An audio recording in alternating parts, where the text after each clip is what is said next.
after that one, aren't you? You're sitting refreshing Twitter.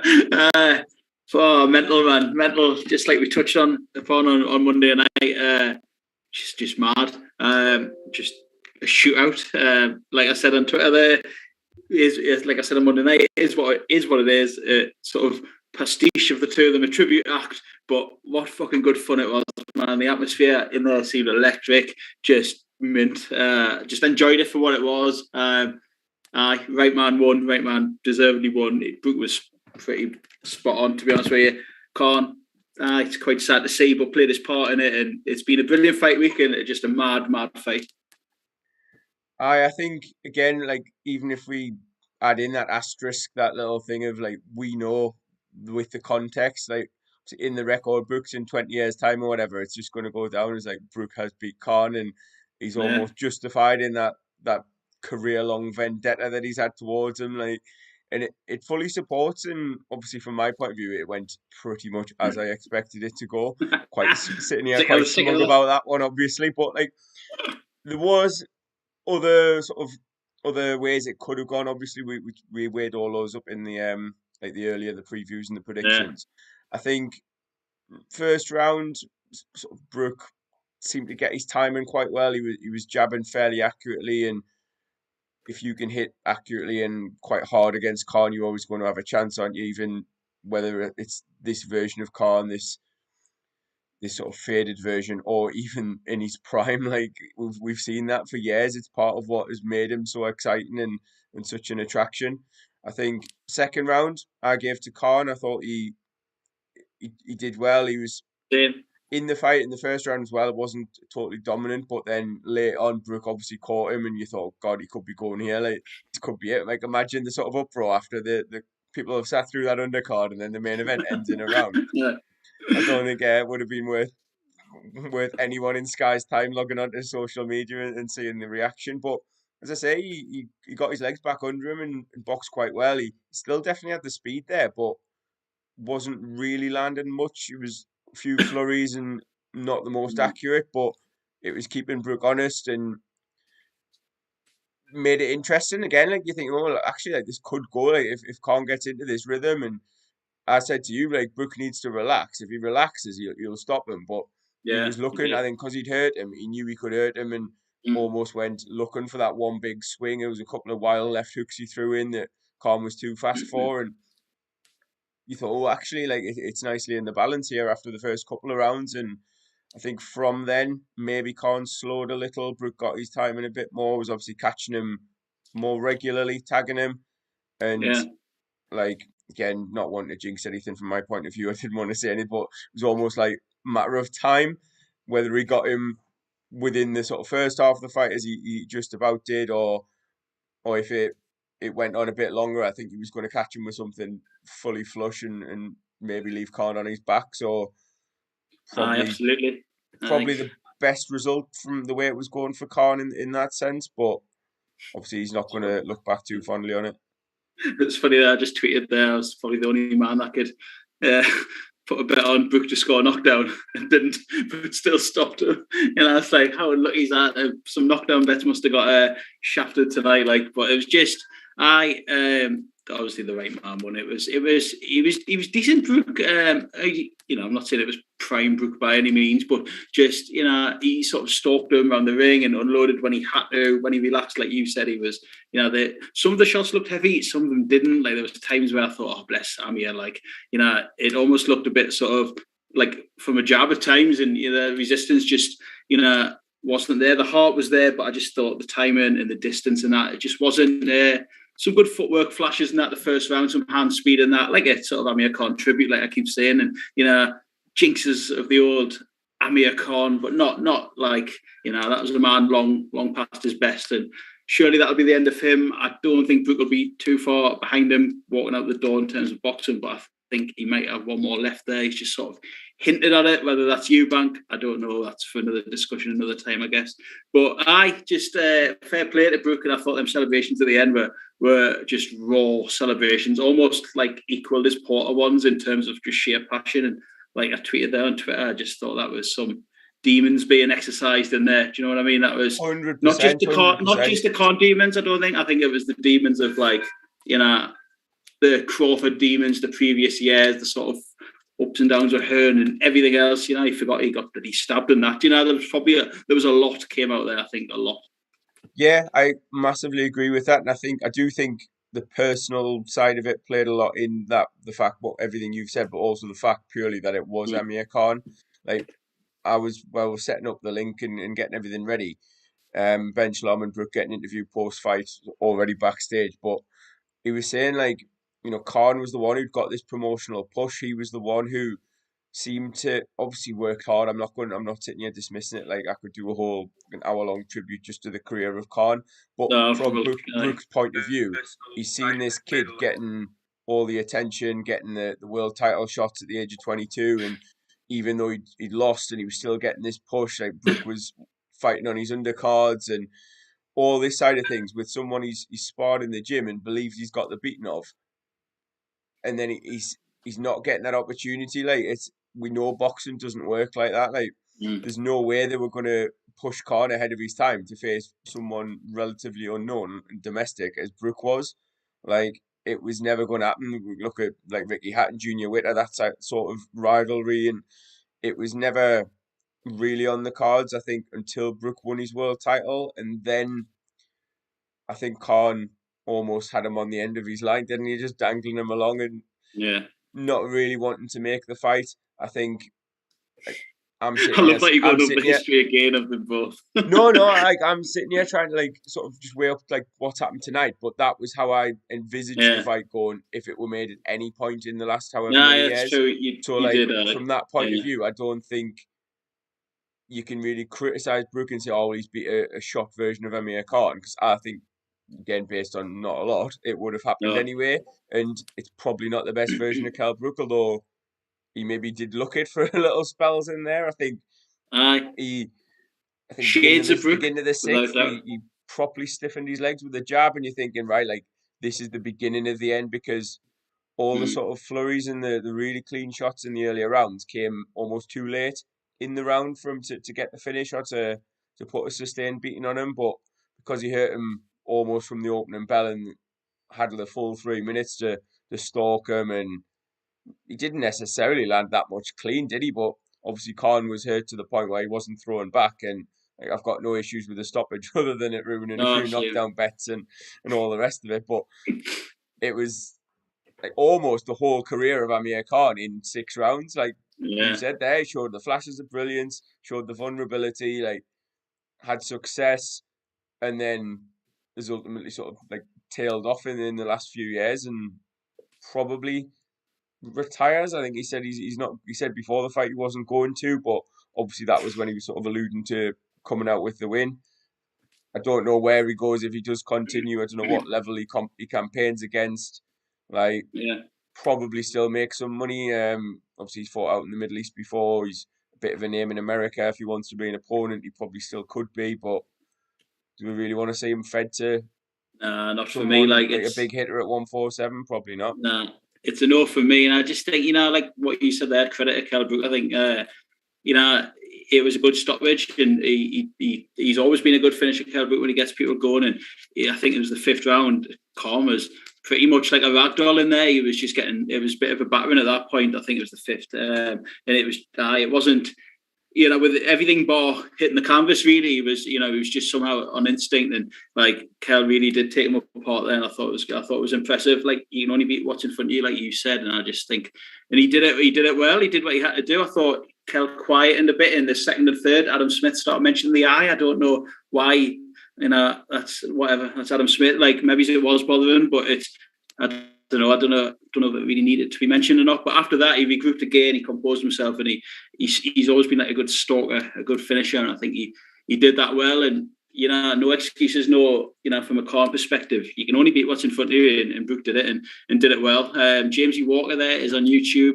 Good evening to you, sir. Thanks for tuning in. And he's just said that Michael Benson has just tweeted saying there's a rematch clause. I thought I'd heard that anyway. I thought there was I thought it was like, I don't know if it was officially announced or whatever. It seems like everything's been proper cloak and dagger with this one. Like Mm. the rehydration clause, the weights, and like what Brook owed if he came in overweight, the glove issue, like that. That was, I don't think I've ever seen that. Or someone will chuck some YouTube clip of someone having the gloves changed in the ring before the fight. Mm. As I'm saying it, I'm sure I might have actually seen it somewhere before, but I can't like picture it. Obviously, it's a very rare occurrence. I had people messaging me trying to like ask what was going on, and I'm trying to explain it. And like, I was like, well, I don't know. Like, listen to the I commentary. feel like That's we've all seen I it. know, really. Mm. I feel like we'd seen it before, but I just can't think when. But it Adam must have been Smith another said in big. the commentary, he was like, Yeah. oh, he's like the contracted like Brook has to wear these Grant gloves, which like obviously the same ones Khan was wearing, I think, but he came in with different brand on, and I was like, well, he's not wearing Grant. Like, what's Smith on about? Blah blah. And then it was like, oh, they're actually taking his gloves off in the ring. Like, there's all the issues Uh, backstage, and he's just thought, nah, sod it. I'm still walking to the ring. And then Brook like, said, like you say, oh, I haven't been allowed to say anything, blah blah. Blah. I knew they were going to try and pull this shit, blah blah blah. It was like, well, if you knew I was in the contract, why are you like coming out with the wrong gloves on? Is it like? Is it him playing mind games, trying to sort of say, well, actually, they're not going to make us take these off. Like, I'm going to wear them and see what happens, or I don't know if like, it was partly from. Sorry, Andrew. Sorry, I don't know if it was partly from Sky. Me just adding a bit of tension and going backstage to Andy Scott and I can't get through this door. There's a bouncer on the door. It was aye. like I can't wear. Name's Like, it name's was not all on a the bit. list, clearly. It was all a bit WWE for me. That it was like, yeah, expect Andy Scott to be ambushed backstage by the bloody NWO. So it was just a bit, I was just a bit weird that, but it added to, just it had that feeling, and it had that feel this week. And tonight, it's hard to like describe it without being all fanboy and that. And Yeah, it go just for it, man. Just one, enjoy it. We're too cynical and like, oh, and we're one of looking at them, it in a balanced way. yeah. And that, like, honestly, I absolutely loved it. Like, Yeah. there was the I'll commentary sound like said Adam it one. Smith, but it was Go just on. one of them British boxing nights where atmosphere looked. I wish I was there. I honestly wish I'd bothered applying for a pass or buying a ticket and going. I don't know. Atmosphere was class, and honestly, that with the ring walks and that, like you text me, and I'm off my seat, and it was just Oh, when I watched the boxing whole thing stood up. massive, class. Like, generally, like I said to you, and I felt like I was on +1. I was at least a minute or two behind. So I was like Uh, watching that, and like I was like, right, phone's going down, and I literally just stood in the living room pacing, watching the whole fight, like on my feet. So like not quite throwing punches with them, but I couldn't sit down. I was just like, it's been a while since I've felt like that, and I don't know if it like everything I sort of normally argue for and against in terms of a pay-per-view, and that I've just totally blown out the window in one fell swoop tonight. oh, that Like, undercard was dog shit. To be I honest with had you, absolutely no interest in it though. Like, I don't even think even in like the BBB capacity, like I've actually looked and paid that much attention to it. Obviously there's been a bit of debate about it, but it was never part of me thinking. I think if the main event doesn't quite catch your interest, then you look for that sort of stacked undercard. And at the minute, Boxer don't have that stable to do that. Some very talented prospects on the bill tonight, but they were never going to be in meaningful fights. They're all like 2-0, 3-0, so they're not going to put them in with like decent opponents. There's an English title fight on like way down the card on YouTube, but apart from that, it was your small hall yeah, affair, really, just with sort of the bigger name prospects and like almost the elite of this of GB, like Olympians and stuff. And I think mm, there was a fair bit on Twitter that, excuse me, that I saw with like if Eddie had put this on Matchroom and that, he'd be getting absolute pelters, and like he would, but like I saw a lot of shit going toward Boxer as well, and I think this is where the depth of your stable can make or break a show and a card. Like, how many times the Matchroom just have sort of fighters that not obviously just on tap and like there, but they seemingly don't really have that long term plan for. Like, they're not maneuvering them to a world title, but they can put them yeah, in a British title fight or a WBA eliminator or something like that. Like, thinking obviously along the lines of Ted Cheeseman, that sort of ilk, like that can bring entertainment and help fill out a card. Whereas obviously Boxer just don't have that. And to be totally honest, didn't need it. Like, it was the main event. If you were paying for this card, it's almost it's not in any real way, but like a Joshua card. If you're paying for Joshua, like you're paying for the main event, regardless of who he's fighting or whatever, yeah. or if he's in with Usyk or whoever. You know what I mean? You're judging it on that, and that was essentially this. It was like in our preview, obviously we talked about like our emotional attachment to both fighters I agree. So and that nostalgia value, and it was just like actually, yeah, like don't mind giving them a tenner each for the retirement fund.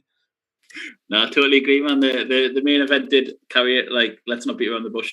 Pretty much the undercard was dog shit. I thought Brad Ray was superb, and as he even looked good beating Jordan Ellison, but he should be beating Jordan Ellison. You know what I mean? But the main event carried it, and I just think fair play. The undercard seems a distant memory now as I sit here at you. There's just so much to take in that 5 or 6 rounds, and so much like adrenaline, and I was buzzing for it, and just really like, enjoyed it. Like, don't mind.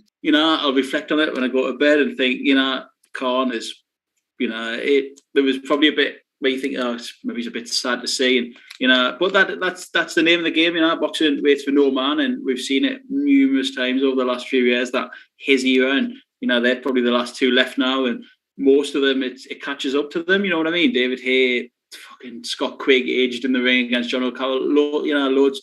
George Groves looked really old by the end of it. The list goes on, you know what I mean? But it was Khan's turn tonight. But Brook dealt with what was in front of him and dealt with them really well. And massive props to him, man. Big props to Kell, Brook. And I can imagine the two of them have put a fucking shitload into them camps, like emotionally, physically, and going to the well as older fellas now. Do you know what I mean? And whether they can be arsed or Brook can be arsed and to do it again for a Eubank or a Conor Benn or whoever is another matter and another discussion, I think. But whether he put enough into it emotionally and invest the same amount into it, I don't know. But you know what? For this one, fair play to him. I thought it was class, and I love them scenes at the end. I've been a Kell Brook fan over the years, much the same as you. Probably not as big one as you, but a big fan. And it was a buzz, and fair play to him, and did well.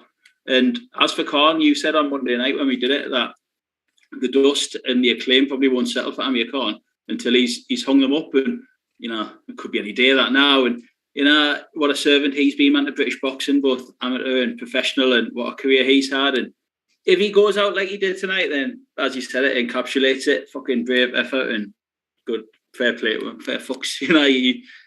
Definitely.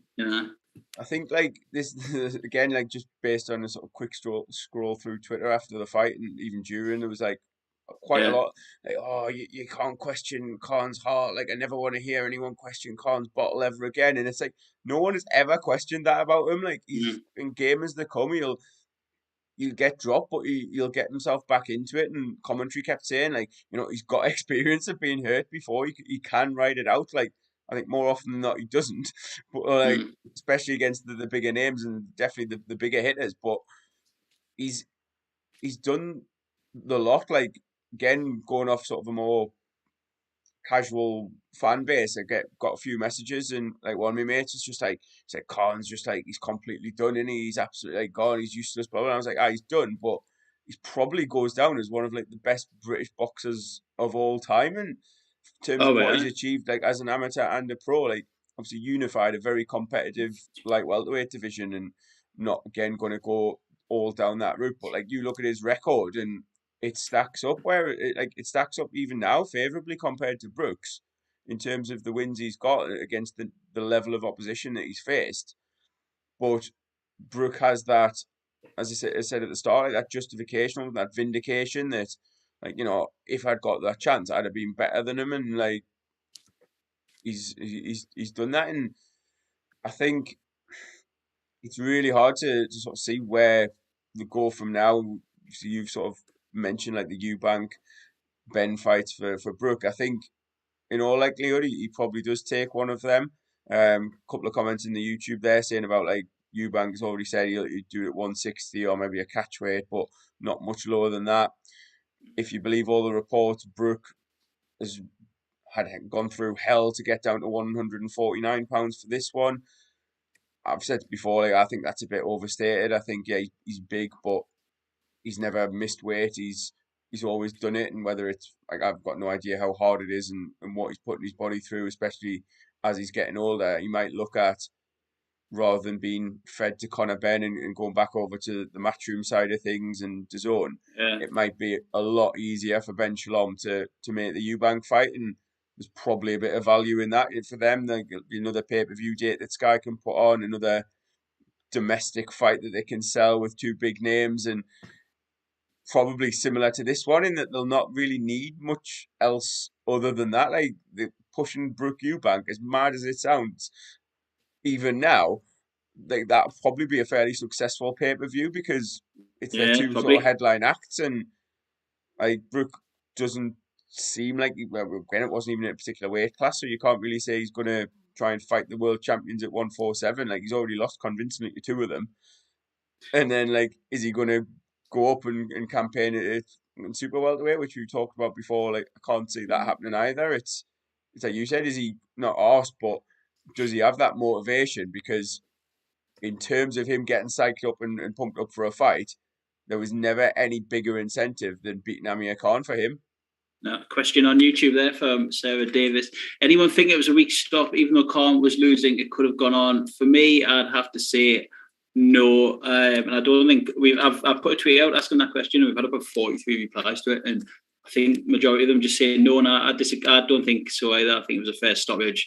Khan just wasn't thrown back for me, and I think, as I said earlier, he took a bit of a pace, and I think in the 5th and 6th, like leading up to it, and I think he was taking some heavy shots in there, and just because he hadn't gone down, but should have waited till he hit the deck.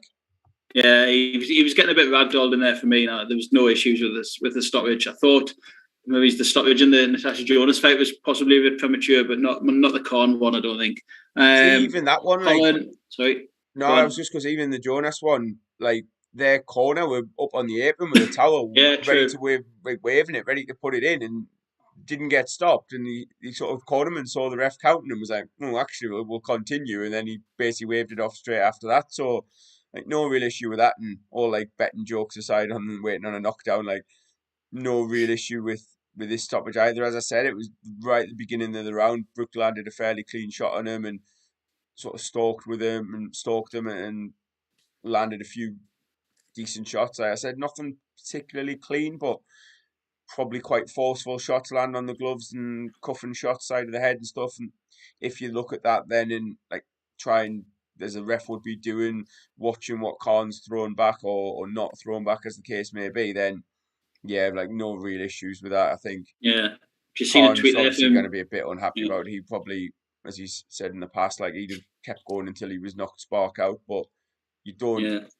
really want to see that. Obviously, as a fan, you do. You want to see knockouts and big shots, but from the fighter's point of view, the ref's got to be looking after him, and I think he did a decent job in there tonight. No, absolutely. Tweet there saying absolutely no issues whatsoever. Khan didn't throw a single punch in that round. I haven't watched that back. Can't verify that, but you know, there wasn't many. I know that. Colin Middlemiss is on YouTube. Hi, Colin. As always, thank you for tuning in. He said Khan is top 10 British of all time. That is a debate for another time, not 5 to 12 on a no, Sunday, I fully agree, night, though. Sunday I definitely morning. like. But he's a legend, Khan, man, legend. As I said the other day, like our era, and you know, 34, 35, and you know the 90s give people of our generation, and just epic, man. Went to the States, tried his luck over there, won world titles, been in with like elite fighters.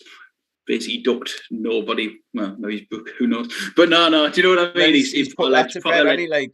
A legend, man. A British boxing legend, Khan. Throwback fighter, man. Got losses on there. Got stoppages, losses on there. But went to the States, tried his luck. Maidana, all them midnights. Class for a legend. He's never been scared of anyone, and I'll even like include Brook in that. You know what I mean? He's got in the ring with him. I don't know if I said this specifically in the preview one. I think like he's definitely been scared of losing to Brook. Not saying he thought he was going to lose or he was expecting to lose, but he's always had better options. And as a Brook fan, I've got no issue admitting that and saying like the fact that there's like the Canelo fight available. Like, obviously, you're going to take that, and the prestige and the money involved probably as well. Like, everything just made more sense. Obviously, physically very dangerous. You could have like got absolutely sparked in that one, but after losing to Canelo, the Brook fight was still there. After Luke when he lost to Garcia, the Brook fight was still there. Like every fight he's taken and won or lost, the Brook fight has always still been there. And I think he's probably had half an eye on it as it's turned out. It's like a retirement pot, like his little retirement fund, a big send off, and it's always going to do decent numbers. We was as sort of critical as anyone when it got made. Like the past it, oh, no one wants to say this. It should have been made at least 8 years ago. I Blah know. blah blah.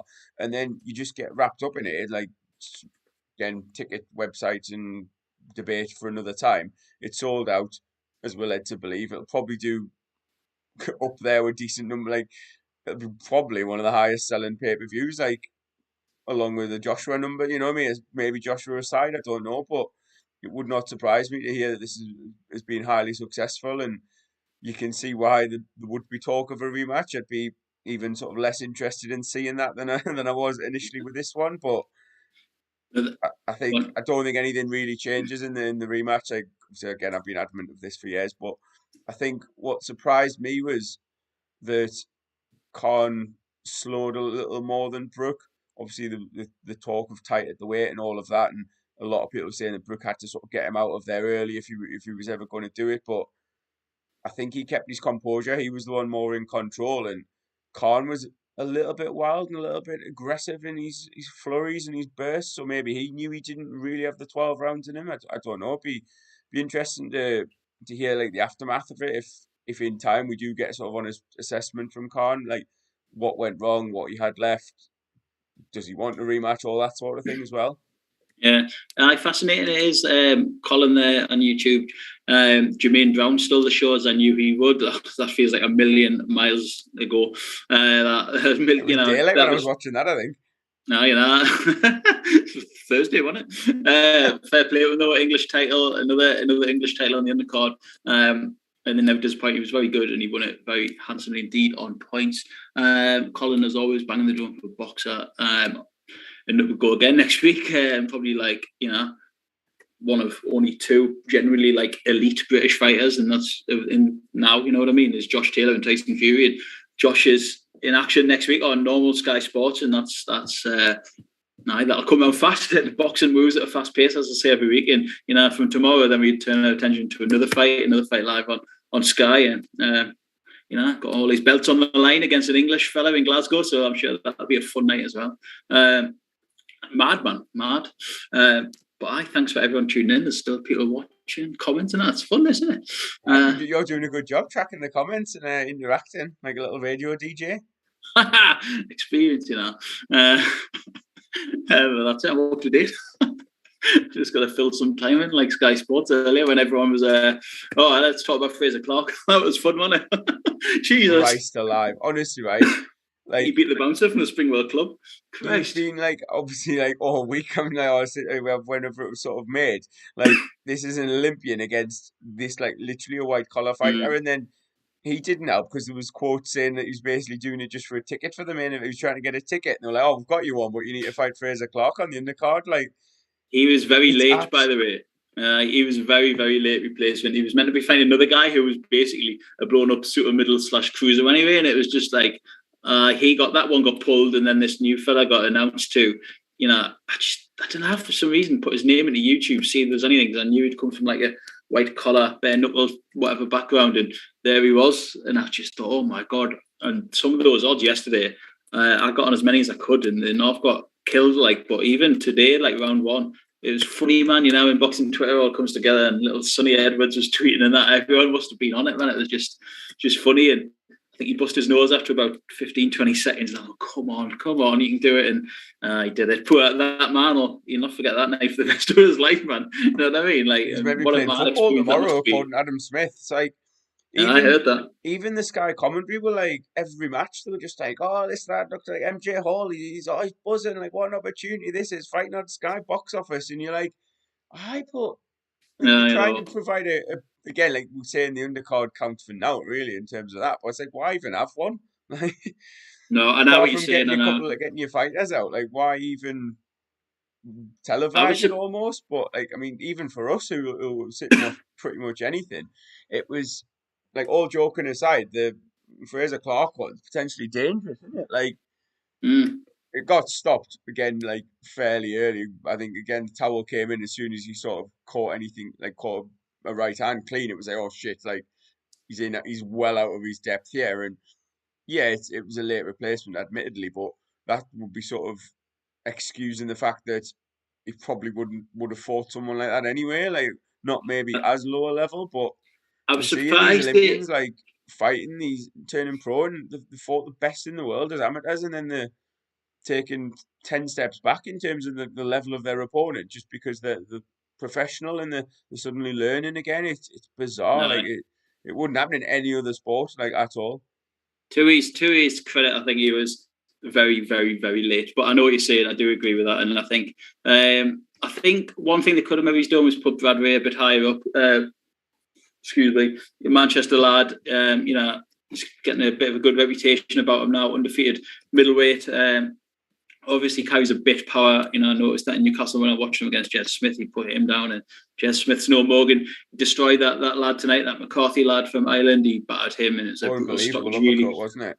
It was lovely, and I just thought as a Manchester lad, ring walking to Oasis, in your home city, and I just thought he might have been a bit higher on the bill, but hey ho, I'm sure they'll learn. The last time they put his fight with Jez Smith away on the YouTube section, which was bizarre. 8 rounder between two good domestic like fighters and stuff. They just hit it on YouTube, but I'm sure they'll learn and get in there.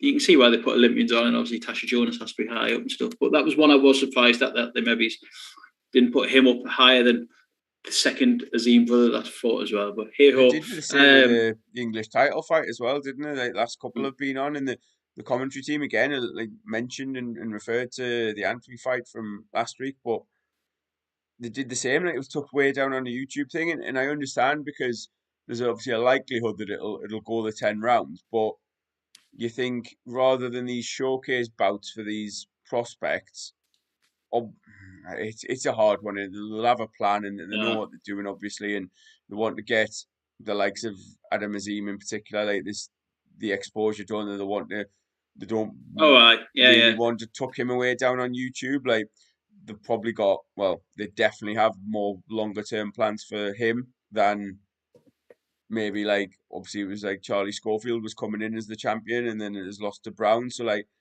hopefully they do push them and they do build them, but they want these superstars in the making rather than solid domestic fighters who might get to British and beyond. I guess it was one of them. How do I describe it without careful which angle I go down here?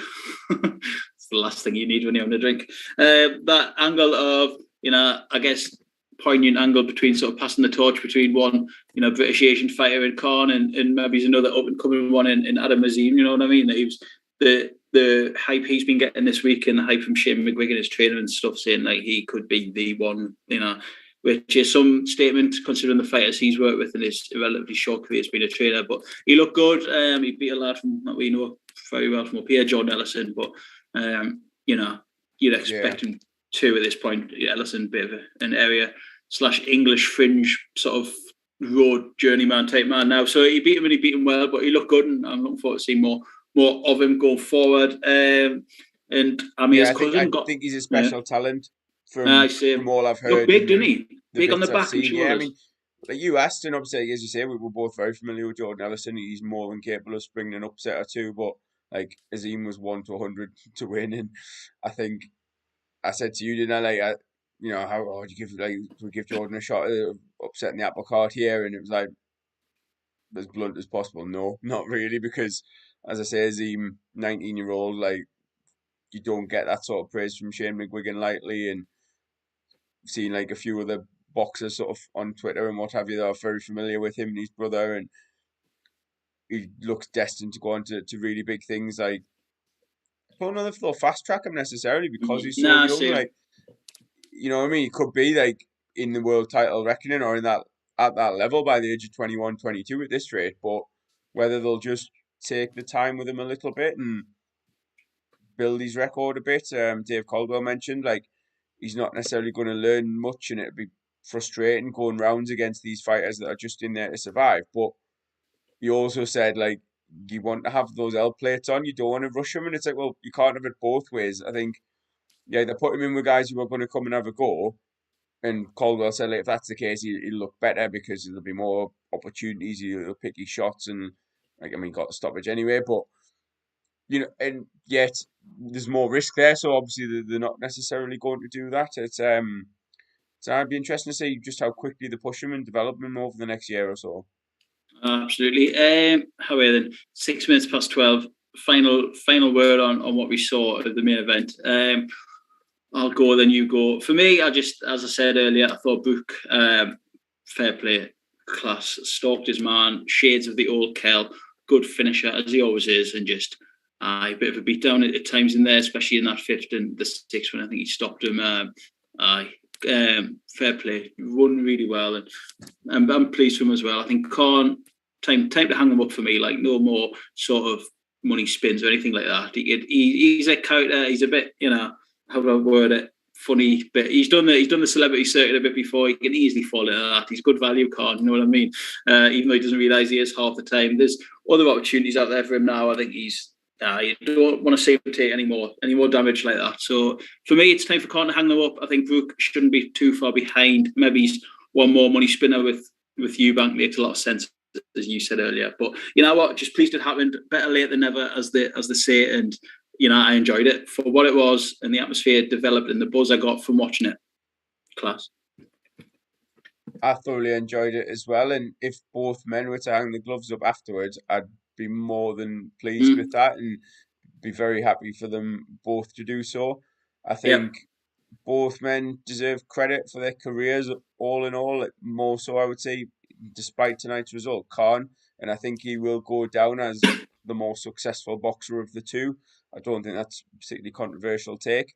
I think it's bizarre saying that as someone who's felt that Brook has had the beating of him for years and obviously has finally got the chance to prove that. I think stylistically, it was always a fight that Kell believed he could win, and like truly deep down believed he could win. Obviously, again, proving that tonight, timing him, landing the shots. I think that would have been the case at any point since Brook won the IBF world belt. I think, it's a shame it didn't happen earlier. From Kell Brook point of view, he's got that closure now. He's as I say, he's proven what he's believed for years was going to happen. I think from Amir Khan point of view, he's maybe got the comfort of the fact that he knows he's past his best, and a lot of people will refer to that when anytime this fight is discussed. So it's not that he's lost to Brook in his prime and lost out on other opportunities. He's probably taken this fight because he knew it was last chance saloon. So that maybe softens the blow of losing. I don't think he was as invested in the personal rivalry as Brook was. Would love to see him definitely hang them up. As I say, I agree with you. I don't think, he could have other fights. We talked about other options in the ring, but none of them really would enhance his legacy, maybe enhance his bank balance. I don't know how much he needs that. Probably not much. As I said at the start of this little summary, I'd be quite happy for Brook to walk off into the sunset as well. Having won and looked fairly decent doing it, I don't think he will. They'll probably go away and see what options are out there, and again maybe top up the bank balance rather than enhancing the legacy. But can't really begrudge them that either. He's looked good in there tonight. He's got a good win, and there's definitely some other British names out there that could give him a decent payday if that's the way he wants to go. Nice one, man. Loved it. Good getting some closure on it and putting a lid on it there and just reacting straight after the fight. Enjoyed it as always. Thanks to everyone that's just tuned in on YouTube and like Twitter and stuff and asking questions and staying up late with us too on a Saturday night, Sunday morning. It was for a pleasure. We'll be back probably sooner than you know, to be honest with you, because Josh Taylor, Jack Cattle all week. Straight in there. Straight away. Hopefully tomorrow we'll get something done with a bit of a preview and predictions for that one. I'm on a roll at the minute. I've had a few predictions coming quite close. I need to just stick with you. This league. I need to stop disagreeing with you just for the hell of it. Well, whatever you say now, I'm just going to agree, and then you'll never overtake me. No, I know for a fact we both agree on Josh Taylor, Jack Cattle. So we've talked about this already. So definitely. But anyway, we'll talk about it tomorrow. But thanks to everyone. Thanks for tuning in. Thanks for watching, listening. Anyone that wants to share, subscribe, whatever. But been a pleasure. Thank you. Yeah, so this is YouTube, Twitter, and it'll be on all the audio ones, SoundCloud, Spotify, Apple Podcasts, iTunes, whatever it's called these days, for those who don't want to look at us while they're listening to some top quality boxing content. Thank you very much for everyone who's interacted and listened and shared, and we'll catch you soon.